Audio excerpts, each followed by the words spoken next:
মাতঙ্গিনী হাজরা মুসলিম মহিলা ছিলেন। সংসদে দাঁড়িয়ে বললেন বিজেপির সাংসদ। উত্তরপ্রদেশের বিজেপির সাংসদ দীনেশ শর্মা বন্দে মাতরম নিয়ে আলোচনায় বললেন দীনেশ। মাতঙ্গিনী হাজরাকে নিয়ে এবার মন্তব্য করেছেন তিনি। বিজেপির সাংসদ তিনি বললেন যে মাতঙ্গিনী হাজরা মুসলিম মহিলা ছিলেন। সংসদে দাঁড়িয়ে বললেন বিজেপির সাংসদ। উত্তরপ্রদেশের বিজেপি সাংসদ দীনেশ শর্মা বন্দে মাতরম নিয়ে আলোচনায় বললেন দীনেশ শর্মা। বিজেপির সাংসদ দীনেশ শর্মা তিনি যেমনটা মন্তব্য করেছেন সংসদে দাঁড়িয়ে যে মাতঙ্গিনী হাজরা মুসলিম মহিলা ছিলেন। ঠিক কি বলেছেন তিনি আপনাদের শোনাব। मातंगिनी हाजरा ये 1942 में वंदे मातरम कह के ये भारत छोड़ो आंदोलन की प्रहरी बनकर सामने आई थी। मुस्लिम थी वंदे मातरम का नारा दे रही थी। माता गिनी हाजरा ये 1942 में वंदे मातरम कह के ये भारत छोड़ो आंदोलन की प्रहरी बनकर सामने आई थी। মাতঙ্গিনী হাজরা মুসলিম মহিলা ছিলেন। সংসদে দাঁড়িয়ে বললেন বিজেপির সাংসদ। উত্তরপ্রদেশের বিজেপির সাংসদ দীনেশ শর্মা বন্দে মাতরম নিয়ে আলোচনায় বললেন দীনেশ শর্মা। আবারও স্বাধীনতা সংগ্রামীকে নিয়ে এই মন্তব্য। माता गिनी हाजरा ये 1942 में वंदे मातरम कह के ये भारत छोड़ो आंदोलन की प्रहरी बनकर सामने आई थी। मुस्लिम थी वंदे मातरम का नारा दे रही थी। माता गिनी हाजरा ये 1942 में वंदे मातरम कह के ये भारत छोड़ो आंदोलन की प्रहरी बनकर सामने आई थी। मुस्लिम थी वंदे मातरम का नारा दे रही थी। আপনাদের আবারও একবার শোনালাম বিজেপি সাংসদ তিনি যেমনটা মন্তব্য করেছেন মাতঙ্গিনী হাজরা মুসলিম মহিলা ছিলেন। সংসদে দাঁড়িয়ে এমনটাই বললেন বিজেপি সাংসদ। আমাদের সঙ্গে টেলিফোন লাইনে রয়েছেন আমাদের পলিটিক্যাল এডিটর আশিস চট্টোপাধ্যায়। আশিস দা, বিজেপি সাংসদ তিনি এহেন মন্তব্য করলেন স্বাধীনতা সংগ্রামীকে নিয়ে। দেখো, এটা শুনতে এত খারাপ লাগে যে একটা দেশের সংস্কৃতি, দেশের স্বাধীনতা আন্দোলন সম্পর্কে সম্পূর্ণ অজ্ঞ একদল মানুষ তারা দেশ চালাচ্ছে। তারা সংসদে সংখ্যাগরিষ্ঠ জোট, তাদের দলের থেকে প্রধানমন্ত্রী।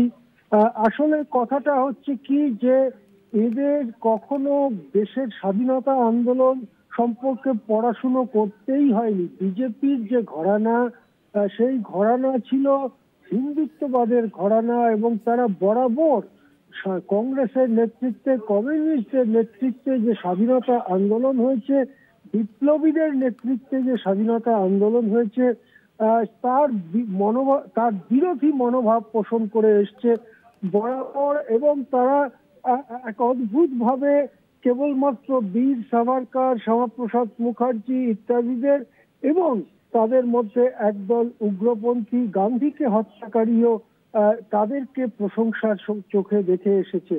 ফলে কি 42-এর আন্দোলন, কি 46-এর নৌ বিদ্রোহ, কি অন্য আন্দোলন, সে সম্পর্কে তারা সম্পূর্ণ অজ্ঞ ছিল। এখন সরকার চালাতে এসে স্বাধীনতা আন্দোলনকে সামনে রেখে আবার নতুন করে বিভাজনের জন্য হাওয়া গরম করতে গিয়ে তাদের অনেক নাম বলতে হচ্ছে, কিন্তু সেই নামগুলো তাদের সেক্রেটারিরা বা অন্য কেউ হয়তো লিখে দিচ্ছেন। তারাও বিরাট পণ্ডিত, তারা লিখে দিচ্ছেন। আর সেটা দেখে হয়তো এই প্রথম এই যে দীনেশ বলে যে সাংসদ যিনি বিজেপির হয়ে দাঁড়িয়েছেন কথা বলতে, তিনি হয়তো এই প্রথম মাতঙ্গিনী হাজরা নামটাই শুনলেন। সুতরাং তার মুখ থেকে এইরকম দুঃখজনক কথা শোনা গেল। কলকাতা টিভির দর্শকরা সবাই জানেন, তবু আমি আরেকবার বলে দেই, মাতঙ্গিনী হাজরার পিতার নাম ছিল ঠাকুরদাস মাইতি। সেকালের প্রচলিত সমাজে প্রচলিত বিধি বা প্রথা অনুযায়ী 12 বছর বয়সে তার বিয়ে হয়। তার স্বামীর নাম ছিল ত্রিলোচন হাজরা। ত্রিলোচন 6 বছর বাদে মারা যান। 18 বছর বয়সে বিধবা হন এই মাতঙ্গিনী হাজরা। তিনি নিঃসন্তান ছিলেন, নিঃসন্তান অবস্থায় স্বামী মারা যান। এরপরে তিনি ধীরে ধীরে স্বাধীনতা আন্দোলনে জড়িয়ে পড়েন। তিনি আইন অমান্য আন্দোলনের সময়ে তিনি কারাবরণ করেন, পরে আবার তার কারাবাস হয়। কারা থেকে বেরিয়ে তিনি নানা সমাজ সেবামূলক কাজ এবং স্বাধীনতা আন্দোলনে অংশগ্রহণ করতে থাকেন। অবশেষে সেই দিনটি, যে দিনটি কখনো ভারতের স্বাধীনতা সংগ্রামীরা ভুলবেন না, ভারতবাসী ভুলবেন না, সেই দিনটি ছিল 29 সেপ্টেম্বর 1942। সেই দিন তিনি মিছিলের নেতৃত্ব দিয়ে নিয়ে যাচ্ছিলেন তমলুকে। সেখানে তার উপরে গুলি চালানো হয়, একটি গুলি তার হাতে লাগে। তারপরেও তিনি তেরঙ্গা ঝান্ডা হাতে নিয়ে এগিয়ে যেতে থাকেন।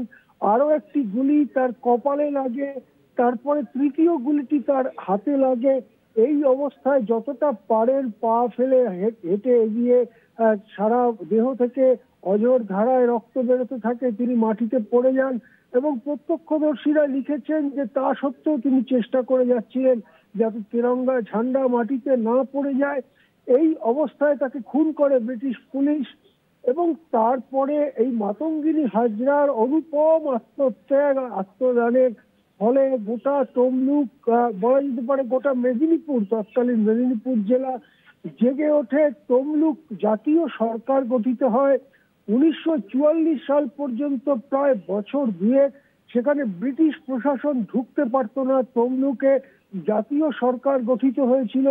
এবং যদি বলা হয় তাহলে তমলুকে যে স্বাধীন সরকার গঠিত হয়েছিল তা ভারতের যে স্বাধীনতা, 47-এর স্বাধীনতা, তার আগে সেই ঘটনা ঘটেছিল।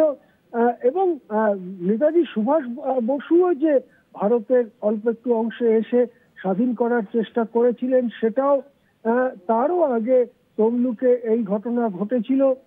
সুতরাং মাতঙ্গিনী হাজরা ভারতীয় স্বাধীনতার একেবারে অগ্রদূত। সেই মাতঙ্গিনী হাজরার কে মুসলিম মহিলা ছিলেন বলার মতো কি বলবো, মূর্খামি, ধৃষ্টতা নাকি অজ্ঞতা, কি ভাষায় একে বর্ণনা করা যাবে আমি বলতে পারবো না। কিন্তু আমরা ভারতবাসীরা নিশ্চয়ই মাতঙ্গিনী হাজরাকে ভুলবো না, তার প্রকৃত পরিচয় ভুলবো না, তার অবদানের কথা ভুলবো না।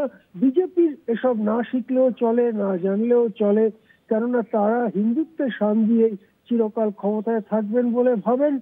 সুতরাং তাদের দেশের স্বাধীনতা আন্দোলনকে না জানলেও তাদের চলে যায়।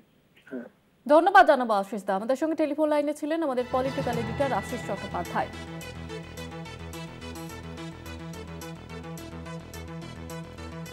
মাতঙ্গিনী হাজরা মুসলিম মহিলা ছিলেন, সংসদে দাঁড়িয়ে বললেন বিজেপি সাংসদ, উত্তরপ্রদেশের বিজেপি সাংসদ দীনেশ শর্মা।